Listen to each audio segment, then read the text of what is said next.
Hi, good evening. Let's go ahead and get started. I am Teamika Jeffrey. Thank you so much for attending, Christina. Yes, we can see your message. Thank you for attending. Tonight, we will be talking about minority business certification, minority business enterprise certification, and what it takes to get certified. I would ask that you keep all of your questions to the end. We will have question and answer so that I can answer all of your questions. This seminar is being uh, recorded. It will not be passed out, but I can email you the slides if you will sign a non-disclosure and a non-compete. And then you can have the slides, you just cannot have the recording. Okay, so save your questions for the end. I know you're going to have a lot because there's a lot to get through. This Zoom is over at 8 p.m., but feel free to stay because there's a lot more information that may go past 8 p.m. And also feel free to drop off at 8 if you cannot stay. Okay, so let's get started.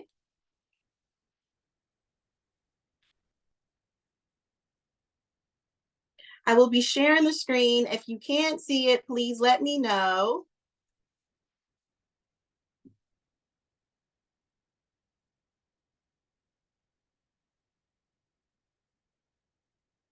Okay, so minority business enterprise. What is minority business enterprise and what are the benefits? So the benefits of having an MBE certification really boils down to one word: access. Certification gives MBEs exclusive access to top corporate purchasing agents, premium network events, searchable supplier database, affordable consulting services, technology programs, and vital introduction to nationally known corporations. We will also go through some of those corporations, those grants, and those loans that are available in the end. Minority Business Enterprise Certification. A minority business enterprise MBE certification is a state program designed for businesses 51% owned and operated by American citizen considered as ethnic minority. And that is everyone except for Caucasian males. A minority-owned business certification will give you access to enormous state government budgets and nationally recognized corporations who are required to purchase from minority-owned businesses. The MBE certification offers more accessible qualification criteria than federal certifications, making it ideal for businesses that do not yet meet the requirements for federal certifications. The only federal certification is WMBE, and that's Women Minority Business Enterprise. Now, who is eligible? Again, the qualifications vary, but typically a business must have been operated for at least 1 year, and that's 11 months, and be at least 51% women or minority owned.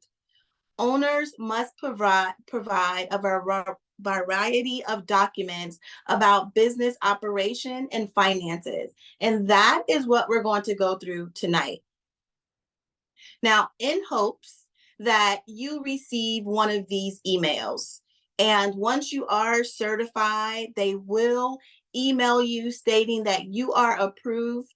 They will also send you multiple logos to put all over your business. Not only that, but they will then put you into a database, a government database of your state. And once you're in that database, companies can find you, but you're also a supplier. You'll go onto the supplier list as a minority business enterprise. So that's our hope tonight, is that you are able to get these qualifications. I'll give you a little background of me if you do not know me. I am the owner of My Dream Staffing Agency. We are located in New York City and Ohio. I am also the partner of Worldwide Collection Lab, and we do drug testing and also certification for drug testing. So we have had the availability to get certified in both companies.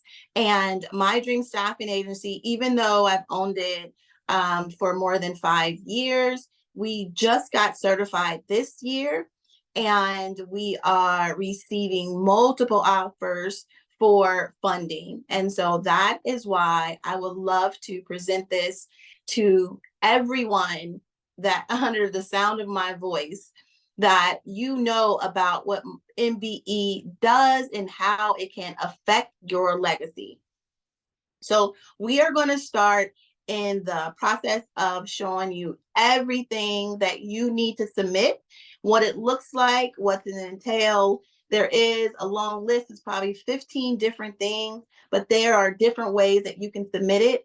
Maybe your business is not all the way put together per se for you, but I'm going to show you things that you can just write down and present to your state, and you will not see a portal for you to go to tonight. And the reason why is because each state is different.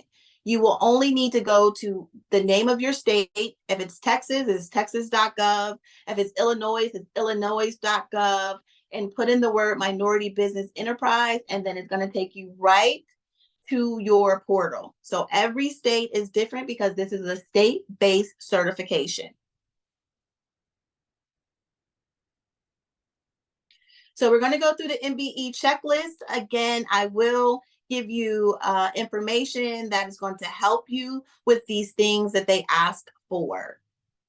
They do ask that you number each form. It makes it easier for them to know. Now, the checklist that we're going through, you will see that each state has the same checklist. It may be worded different, it may be numbered differently, but every state has the same. I went through about 15 different states before in preparation of this seminar. So I'm sure that out of the 15 that were the same, the other 30 plus are also the same. So the first is a passport or birth certificate. That is just showing your naturalization, and that's number one. You have to be an American citizen in order to apply for this certification. So you would just make a copy of either your passport or your birth certificate to send in. Number two is your state taxes. Every state that you're in, you have to file taxes. Now, this is not your state taxes for business. I know some people are going to say, I've never filed for my business. You can have it for business or personal. You will need your last year's state taxes. You're also going to need, for number three, is a bank signature card or a letter with the bank's letterhead explaining who has signature authority for the company's bank accounts. That letter can just be 2 sentences, even one.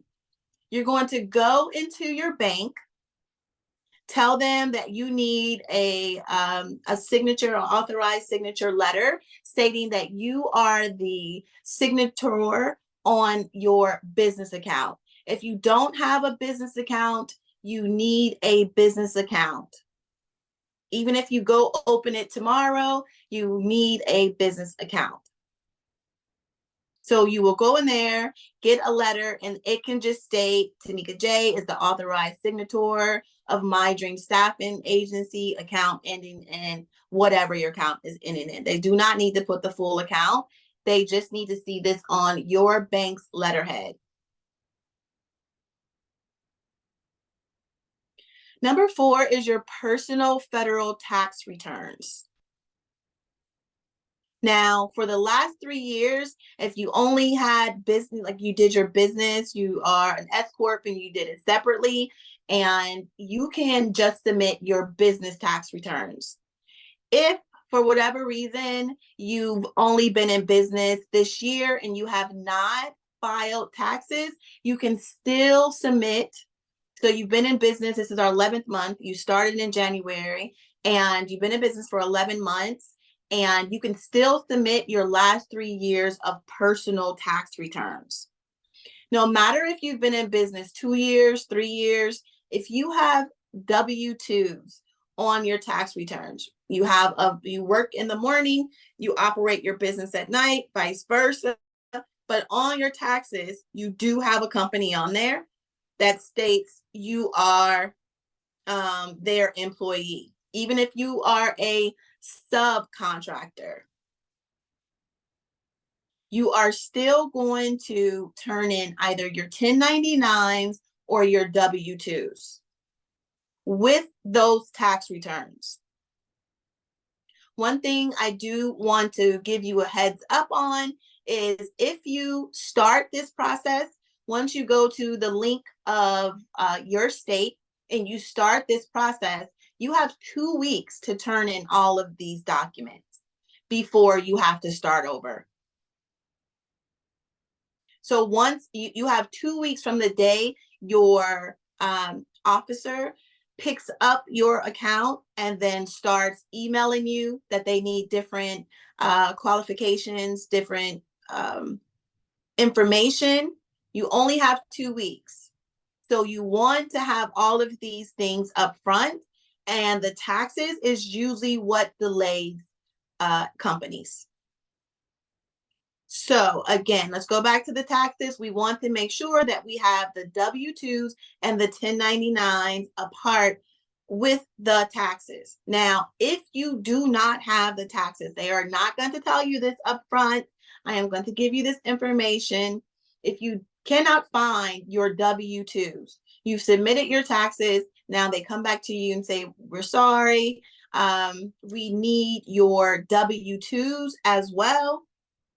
You can, on your company's letterhead, write that you cannot locate that year's W-2s. Some people have multiple W-2s and they can't go back to the company. The company is either out of business or just you've moved and you cannot locate it. It is going to take longer than 2 weeks to get that information from the IRS. You can write on letterhead that you can submit a letter that you are unable to locate those W-2s. Now, on your taxes, if your spouse is on the taxes with you, your spouse income is now being counted in this. You cannot make more than $3 million in a year to be qualified as MBE. So just know that your spouse's income is going to be added. They're not going to separate it.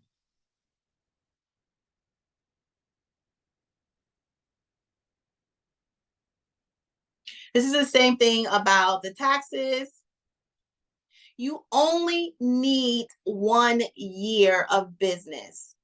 You only need 1 year of business. If you filed 1 year of business tax returns, you are great. If this is your first year, because we are now in November, if we were doing this in July, I would say you would need to wait till you do the taxes. But now, if you started in January and this is the 11th month, going into the 11th month, and by the time you get it started, it'll be December. So it definitely would be 11 months. You will be able to submit your 3 years personal.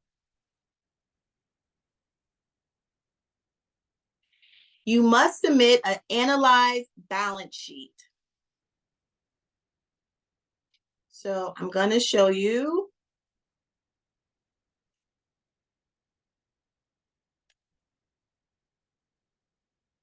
Now, this is considered an analyzed balance sheet, and you need to do it for every year you've been in business.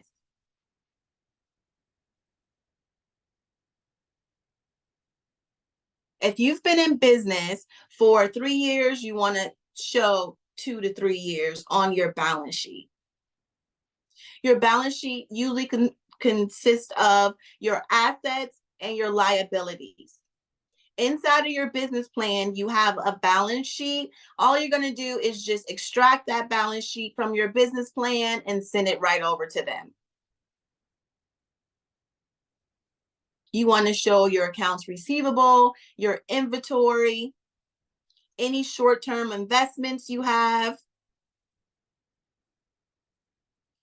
You want to, for your liabilities, it needs to show your accounts payable, your wages payable, your interest payable, your taxes payable, any warranty liability, and unearned revenue. This is a basic. If you have a more detailed, you can submit that. But all of this is going into your portfolio.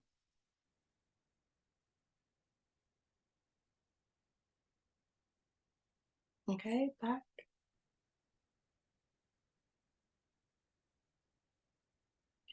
We also want to submit, and this is important because that you have this cash flow statement, number 7, because number 7 and number 8, you can submit them both as the same thing, just label them differently.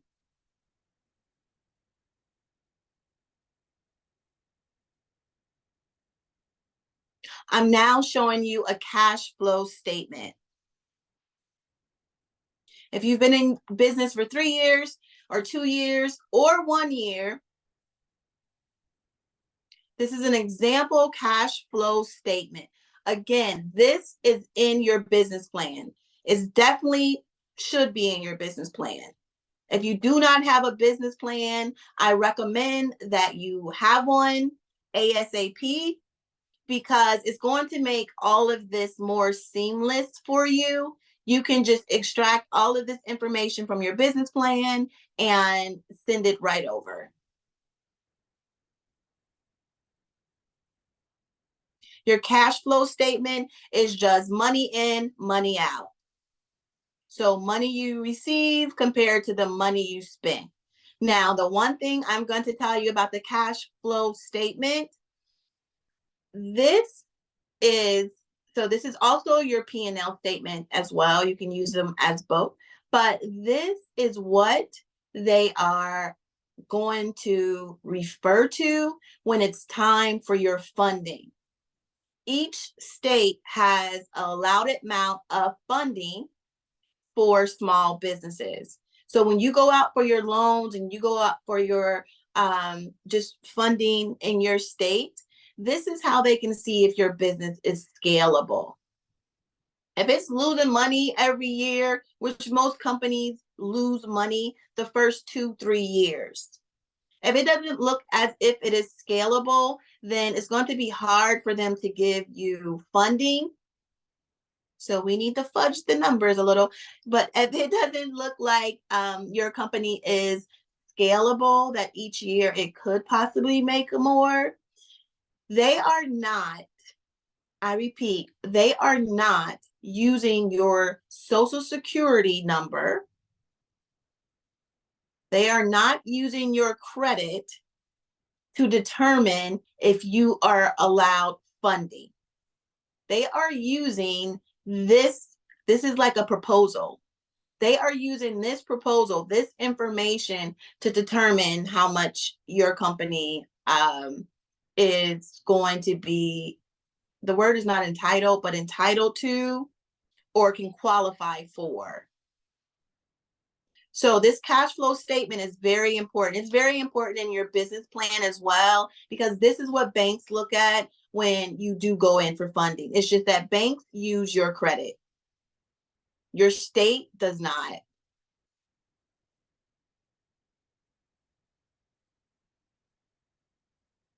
Okay.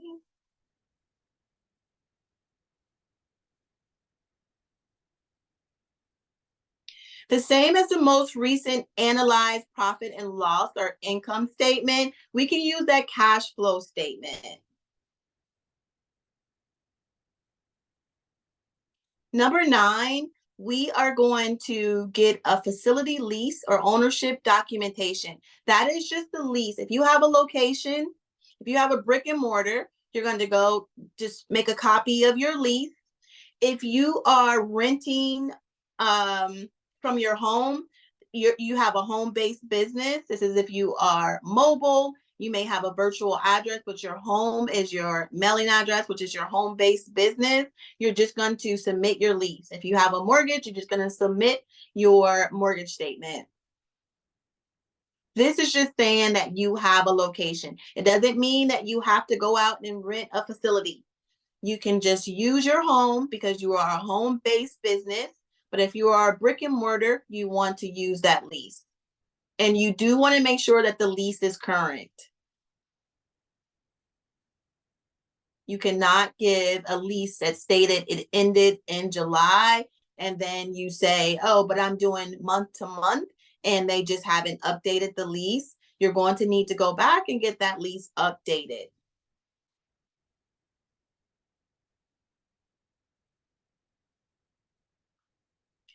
Number 10 is loans and security agreements, including bonds and company personal promissory notes. The majority of small businesses, if you did not do like a startup fund, you don't have a loan.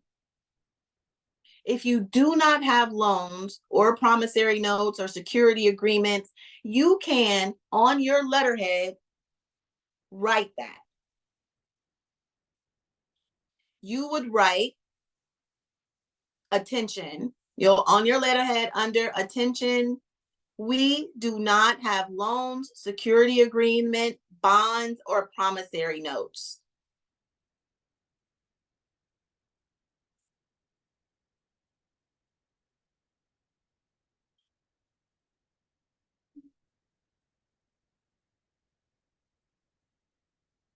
Sorry. Number 11 is equipment list. And this, it sounds easy and it would throw someone off because they're like, well, I don't have any equipment, but you do. If you are mobile, your vehicle is part of your equipment. If you have a brick and mortar, you want to go around the whole office and name all of your equipment, your fax machine, your printer, the paper, the ink. All of this is included as your equipment. If you are a lash tech, your lashes, your tweezers, all of this is included under equipment. So go through everything you have and list your equipment list. If you use your vehicle is part of your equipment.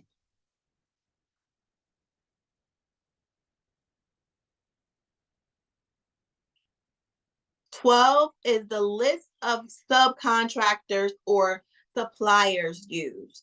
Now, there's two ways to do this. You can definitely give invoices from the different suppliers you use. If you are a contractor and you have subcontractors that you've used in the past, you can list those subcontractors on a list, or you can also give the invoices that you've paid those subcontractors with.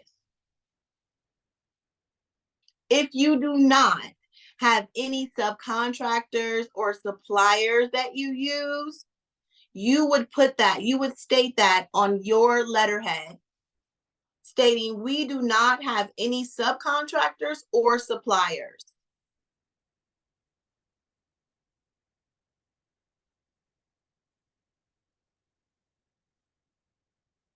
You must have, okay, it's not a must.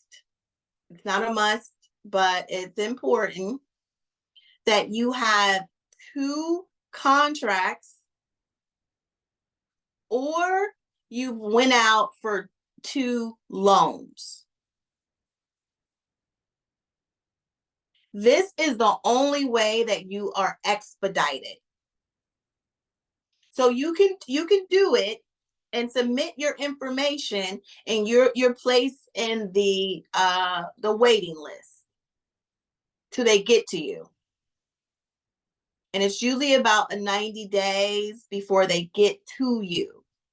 But if you stated that you have either a pending contract, So it's stating that a company would hire me if I was MBE certified, because mostly all companies receive a tax write-off if they hire a minority supplier. So it's in their best bet, their best interest to use you. So if you have two signed contracts or you have a pending loan, you're going to get what's called fast track. That means that when you submit your information, you're going to be contacted within less than 30 days. And this whole process is going to be done within 30 days.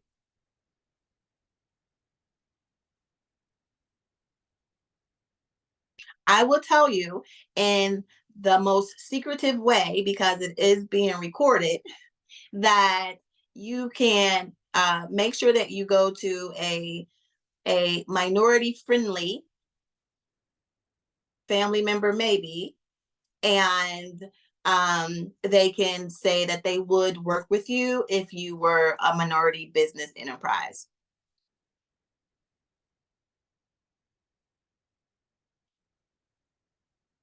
You also have to provide, if you did have a contract already and you did not have the signed contract, we at Worldwide Collection Lab, we give contracts. But if you did not have a contract, a contractual agreement with someone, but you've paid them or they've paid you for your service, you can use those invoices. Two invoices is going to show that you had a contractual agreement with another company.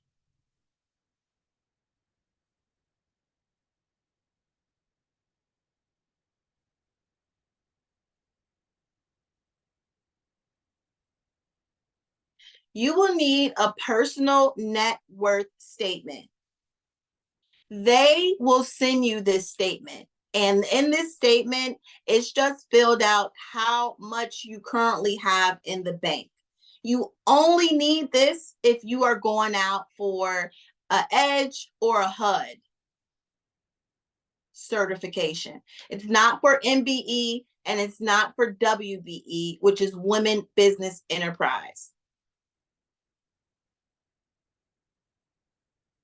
You only need a personal net worth statement if you're going out for economically disadvantaged, and that is Edge or HUD,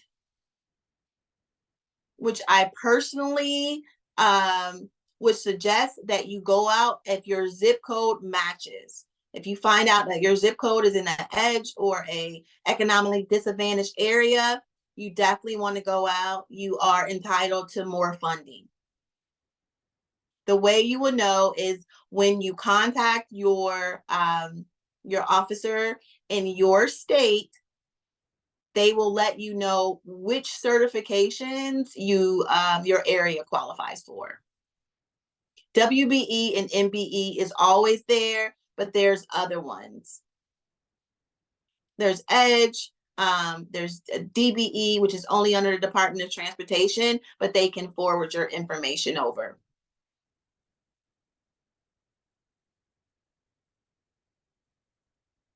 You are going to definitely, this is the most important thing, is your NAC codes and your UNSPSC codes.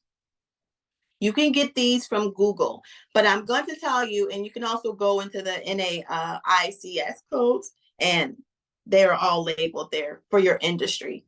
I'm going to tell you why this is so important. This is the way that you are labeled in your state. When procurements come up, those are contracts. Those are state funded, state contracts, just like government contracts. When procurements come up, they can go through the codes of the state and see what company provides this service. So if we have any drug testers on here, we wanted to put drug testing and alcohol testing as our UNSPC code and our NAC code. I would tell you before you run and say, okay, this is what I do, look at every aspect of what you do and see how can you touch as many NAC codes as possible. If you do landscaping and you also drive truck, I would put all of the transportation NAC codes and all of the landscaping infrastructure codes. This way, you don't have to do a DBA. Because, and if you have a DBA, I'm sorry to just let you know, like go to another subject, but if you have a DBA, that has to be a separate filing. You can't file under your main business and file under your DBA under the same MBE certification. But if you have a DBA, or if you do not, this acts as if you put all of these NAC codes that your company provides, the services they provide, and the UN SPC codes, SPSC. You can find all of them on Google. You put in your industry, what is my UN SPSC code, and it will give it to you. And just so you know, that UN SPSC code is more pertinent than the NAC code for your state. The NAC is pertinent more in the government contracting, but for your state, they always look at that UN SPSC code. If you have a partner in your company, you're going to need to submit a partnership agreement.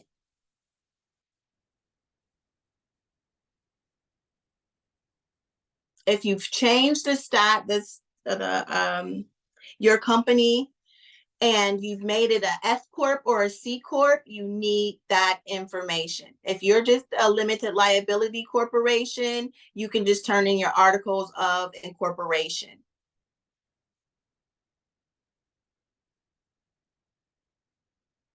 I think I missed something on here. You also have to turn in a resume. That's at top. It doesn't have a number that goes with it, but they are going to ask for your resume. Your resume gives more history of how you came into this industry, how this makes you an expert in your industry. So if you've never had a resume and you've been in business for 5-10 years and you're like, dust off your computer and make you a resume, and you wanted to show how you progressed in this industry. So whatever companies you work for, if it was just your company, make sure those bullets explain things that you've done that make you an expert in this industry. The resume is a must. Like it is, it's a determining factor. They're going to ask for your resume.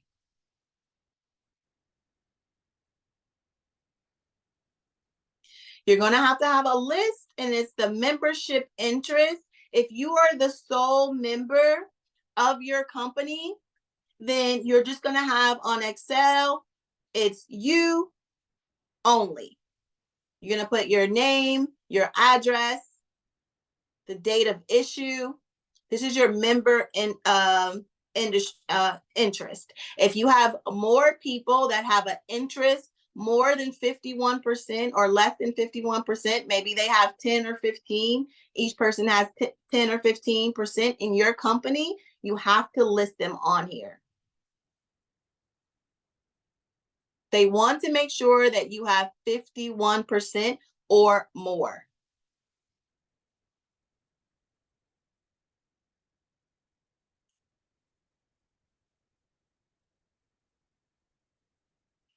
You will need to show a company value worksheet. This is where you're valuing your company for the next 3 or 5 years. Now, this information is right in your business plan. Take that information, that Excel sheet that you already have in your business plan, and just submit that. Your business plan should be 3 to 5 years projection anyway, and you're just going to take that Now, again, this company value worksheet is a projection. There's no right or wrong answer, but you want it to be basic. This is your estimated value of the company.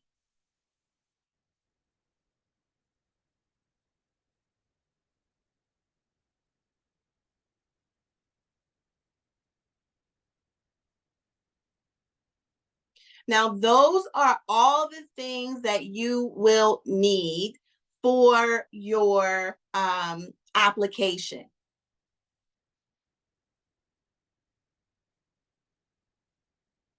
I want to give you some contacts for your state to find out who should you contact in your state.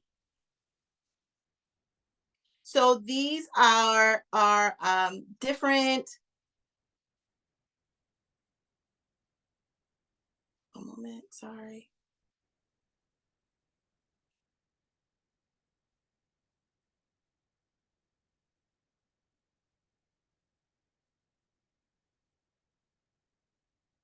One moment, let me just pull up the programs.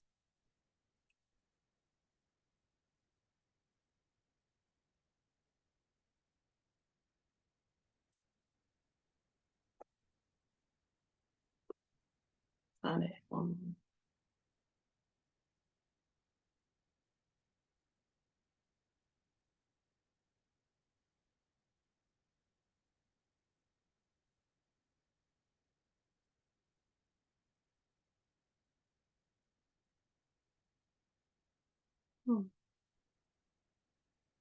Okay, I'm gonna pull up the state information and then I'm gonna pull up the funding for every state so that you can see how much your state is.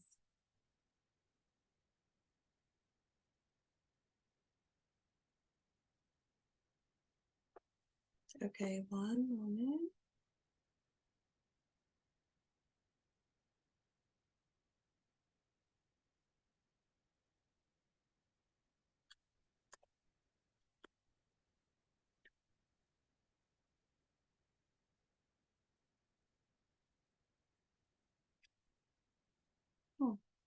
All right, let's go with the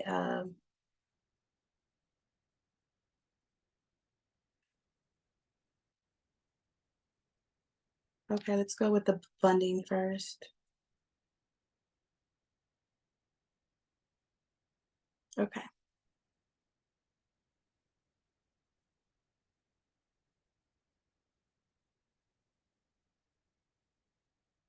Are you able to see my my screen?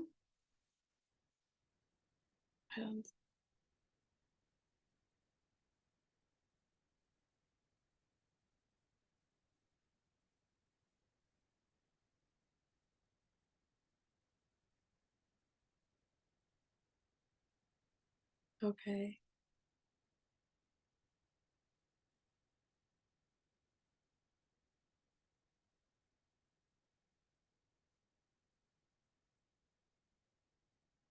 Okay, so we're gonna go with funding first because I think this is very exciting and I was so happy to share this information with you and I would love for you to go down this rabbit hole of funding. Now that you have the information of what to turn in, I will also give you the information of how to find your agency. But first, I just want to share light with you some information. This information came out August 2023. Now, Congress allocated the SSBCI fund of $10 billion. $6 billion will go to states, 500 million to tribal governments, 1.5 billion for small businesses operated by socially and economically disadvantaged. That is what I was speaking of, why it's in your favor to find out if your area is disadvantaged, if you are qualifying for HUD or EDGE. That is going to be very promising for you on top of everything else that's available. There are multiple programs that you can look into. And when you receive these files, you can go in and look more. But there are loan programs, there are capital access programs, there's equity capital capital programs, there's multiple programs. And the SSBCI is the funding for each state. And I just want to show you that you can go under the SSBCI and find out how much funding for every state. I know we have people on here in Florida, and Florida has the highest amount. This is this year. This is this year. But you will also have the capability to go in here and find out how much your state, and you can go right to the link and do more research of what programs are available. Florida was given $250 million for economic opportunities. They were given $50 million for loan program and another $50 million for guaranteed loan programs. That's more for commercial use, to purchase a commercial building.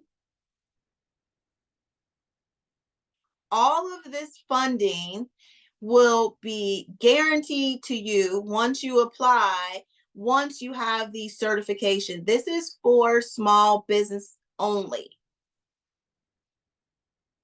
So every state, you'll go in. Alabama, they didn't show, it just says to be determined, but that's the only state on here that said to be determined. Each state has received just this year alone 50, 24, so much. Alaska is like one of the smallest, and they received $2 million. I'm not sure if they have a large minority program in Alaska.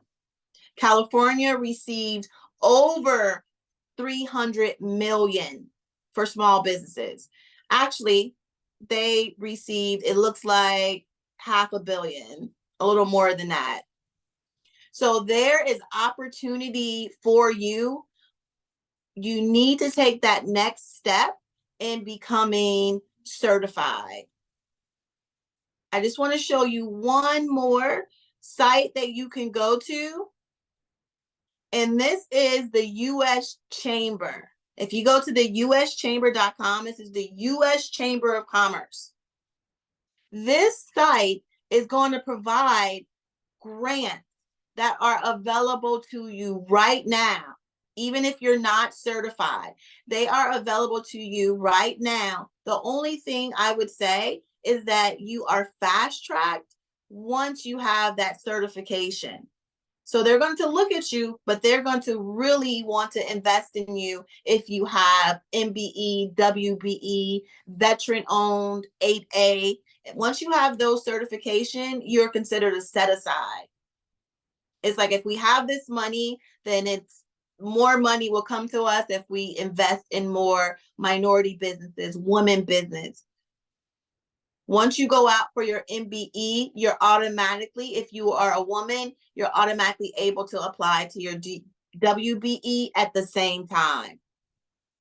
Again, I am sending this information to you via email. You will be able to receive these slides once you sign a non-disclosure. Some of these grants are over now, but again, at least you have the heads up for 2023. There are a few in here. Walmart still has one going on until the end of the year. It's probably about 60 different things that you can apply to. One ends this deadline on this one. This is the Innovation Corp program. This deadline is November 15th. But all of this more information is so important for us to expand our business. It's no more being a one-man band when it is enough funding out there for all of us to succeed and to pass on for our legacy. Tonight, I'm offering a special offer.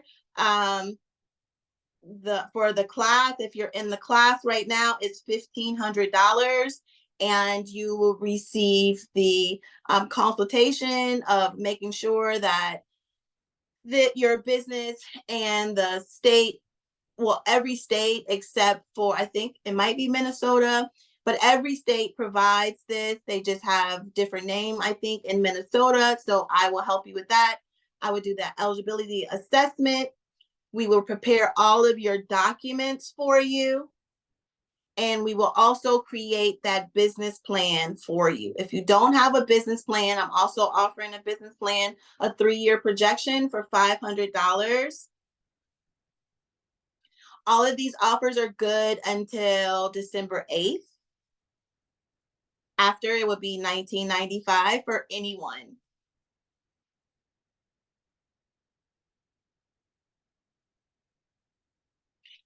So embrace the challenges, seize the opportunity, and let your MBE certification be the key that unlocks the doors to a brighter future for your business and your community, our community.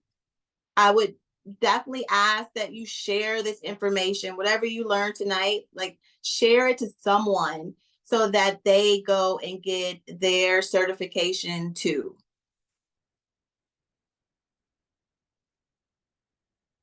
So thank you so much for listening and tuning in. I would love to answer your questions now.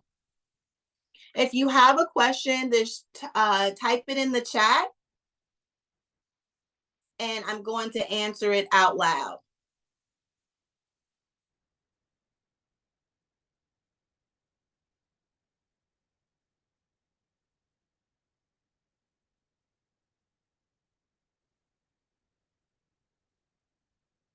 Hi, Juana.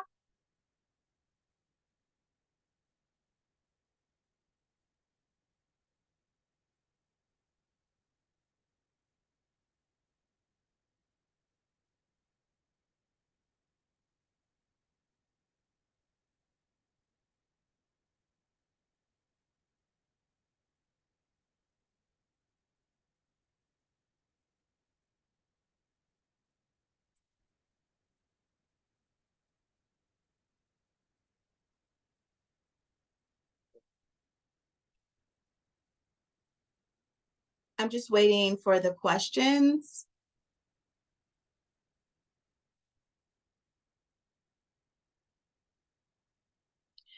Do you have to live in the same state you registered your business in? No.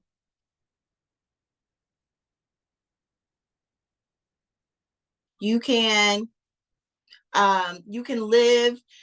So most people register their state, let's just say Delaware, register their business, let's just say Delaware, and you do not live there. But if you have a virtual business address there, they want to know that. I do not live in Ohio, but I do have a business in Ohio. That's why I filed in Ohio. So I just got started with DOT this year. How would that certification affect me? So I would say, so you just got started this year. Is this your only business? Do you have another business?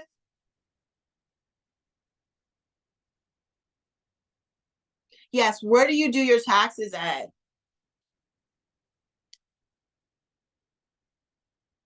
Nope. As long as your business is under the state that you file in, as long as your business and everything is, I want to say cohesive. I don't know if that's the right word, but it matches your virtual business address. There's a lot of people who live in a different state, but you have to file taxes in that state too. when you talk about having a potential contract, can that be with any business? So the question is, when you talk about having a potential contract, can that be with any business? Any business. They are not looking to see what business you had a contract with. So I gave a little like information, secret information earlier. So again, they do not care who did you had a contract with. They just want to see it um, for fast track reasons, because they want to get anyone through that has a potential contract or they have a potential loan. They don't want to hold you up. So they want this is how you fast track. But people don't know that, and it's not on there. But if you show that, then they're going to what's called fast track. Get you done within 30 days. Yes, I have a medical billing business. If you've had that business for a year, I would definitely add that. But on your UNSPC codes, put drug testing as well. I would use your medical billing. If you've been in business longer than a year doing medical billing, I would use that and do your MBE under that company. When you put in your codes, because that's the only way they know what you do, is once you put the codes in. There's no give me a business summary about your business. It's just all this paperwork. 3 years, definitely. You're ready, Juana. Please submit tomorrow if you can.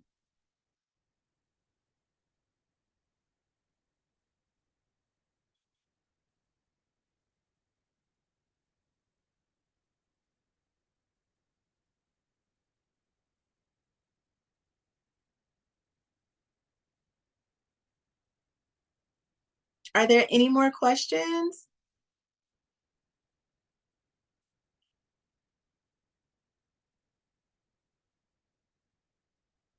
Don't leave without your question being answered. We want to make sure that everything is answered, because I want you, if you can do it tomorrow, then look up your state and apply tomorrow. This money, once you see the list, you can go to it's the state small business initiative and see how much each state is receiving. Do you have to get documentation from the company, or can we just list the business? You have to either show a contract or an invoice. They're asking for two, either one invoice, one contract, or two invoices and two contracts.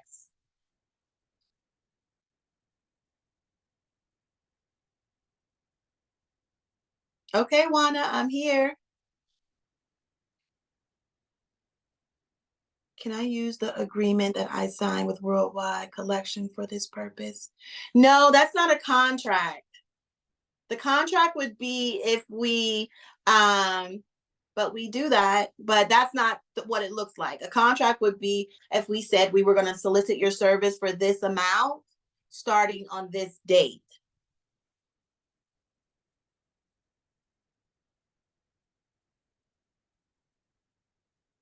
You're welcome.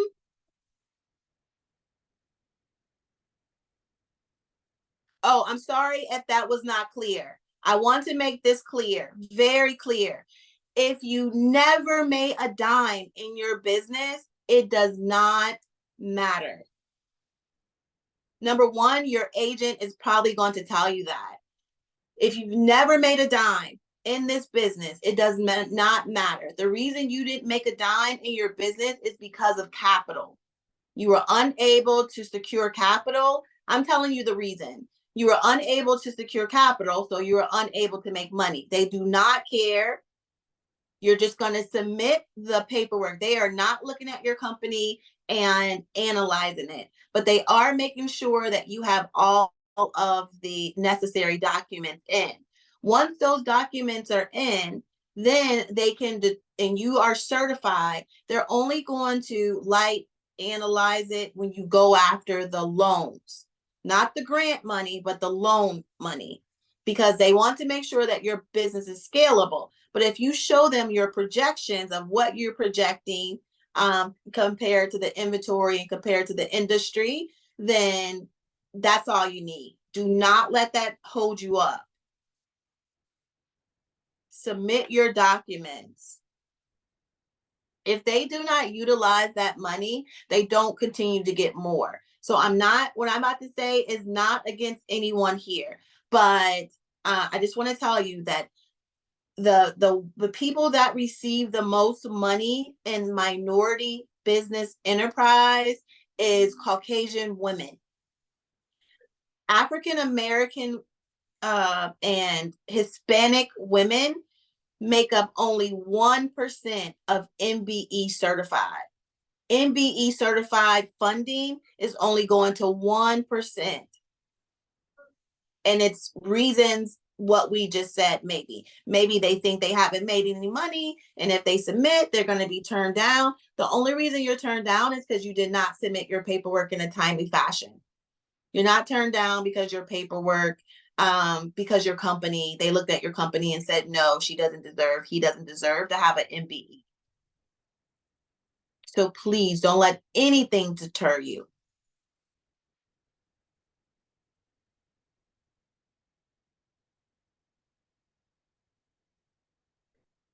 Oh, you're welcome.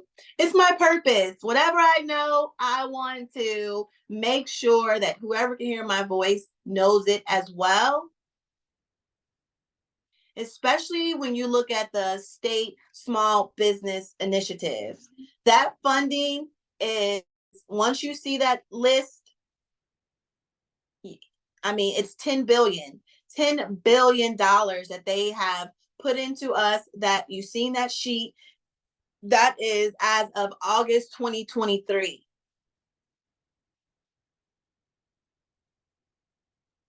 So if we don't use it, we lose it. And I just want to make sure that you know how to submit your information so that you don't lose it. Because when you look at the list, it looks as if it's hard, but it is not hard. You just have to make sure that the things that you don't have, you write it on your letterhead and say, I don't have this or I don't have that. And each form has to be separate. You can't put it all on one document. They have to be separate documents. So that's why they would like for you to label them. I'm also going to send you, it's a list that you can see every state and every phone number to that state. So you can contact them and see where do you submit for your state. Or you can go to yourstate.gov and put in MBE, and then you can also see where to submit.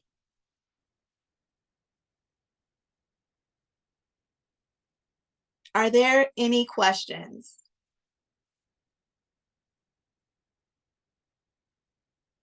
I would definitely implore you all to have a business plan, whether you've been in business 1 day or 3 years. If you do not have a business plan, then you don't have a plan. And not a bank or anyone is going to invest in you. Investors definitely are not if they can't see your plan in writing. And so the minimum amount of projection you can have is 3 years. Plans are usually 3, 5, or 7. And I would suggest that you have a 3-year plan.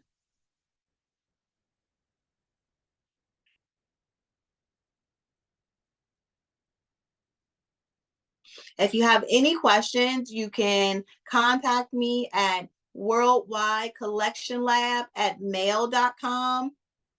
worldwidecollectionlab@mail.com.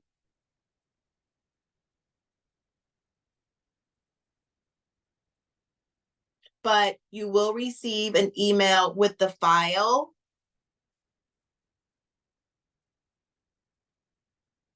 So if you've been open for 3 years, I would just include that in your 3 and then add on 2. So I would do the 5-year, say what you've already made, and then add on 2. now you have a 5-year business plan. It's like, this is where we are, and this is where we're going.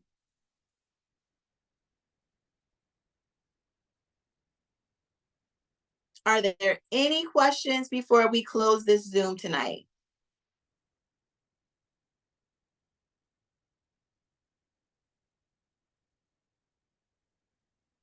Did I miss any question? And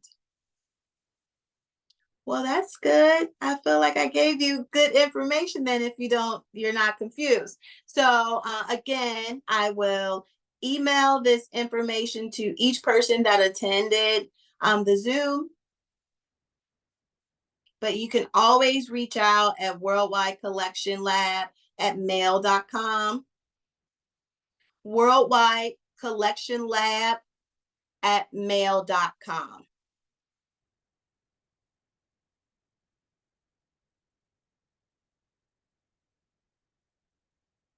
I hope you have a prosperous rest of your week. If you need any help, please feel free to contact me, but definitely pass on the information so that others around you can get certified too. And they know that this money is there for us to succeed. When when you know more, you do better. So thank you. Again, I'm Teamika Jeffrey, and I hope that you have a great, great rest of your week. All right, goodbye.